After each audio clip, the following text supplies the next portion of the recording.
लगातार दूसरे कार्यकाल के लिए विदेश मंत्री बने एस जयशंकर। एस जयशंकर ने दोबारा संभाला विदेश मंत्रालय का पदभार। चीन और पाकिस्तान पर अगले 5 साल की विदेश नीति की स्पष्ट। राजनयिक से नेता बने एस जयशंकर ने मंगलवार को लगातार दूसरे कार्यकाल के लिए विदेश मंत्री के रूप में पदभार संभाला। जयशंकर भारतीय जनता पार्टी के उन वरिष्ठ नेताओं में शामिल है जिन्हें पिछली सरकार में संभाले गए मंत्रालयों की ही जिम्मेदारी दी गई है।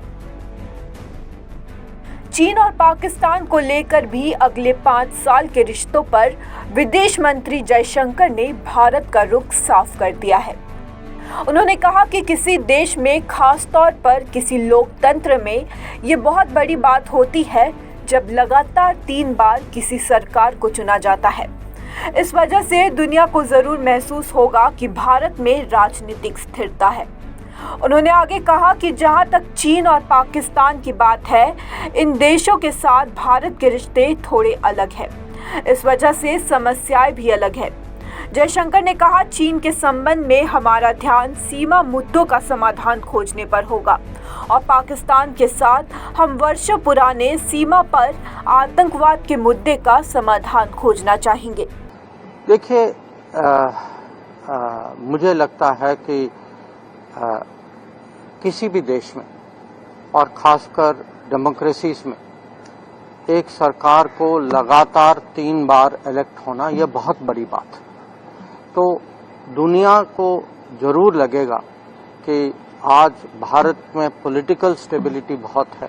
भारत की पब्लिक जो है अपने प्रधानमंत्री पे बहुत विश्वास करती है और अभी तक पिछले 10 साल में जो उन्होंने हमारा रिकॉर्ड देखा है, तो वो भी उनको भी पता होगा कि हम सचमुच हमारी कोशिश है कि दुनिया के साथ हम अपने हित तो जरूर आगे रखेंगे, पर जो हमारा योगदान होगा वो उसमें भी हम कहीं कम नहीं पड़ेंगे। और जो आपने पाकिस्तान और चाइना के बारे में कहा, वो अलग देश हैं, रिश्ते भी कुछ अलग हैं, वहाँ जो समस्या जो है वो भी कुछ अलग है। तो चीन के बारे में हमारी फोकस तो होगी कि सीमा में जो स्थिति जो है उसमें अभी भी कुछ इश्यूज बाकी बचे हुए हैं, तो उसको कैसे निपटाया जाए। और पाकिस्तान के साथ ये भी आप जानते हैं कि विषय जो है सालों से वो जो आतंकवाद का विषय जो है, cross border terrorism, how do we find a solution to it so that can not be the policy of. News desk report, सच द रियलिटी।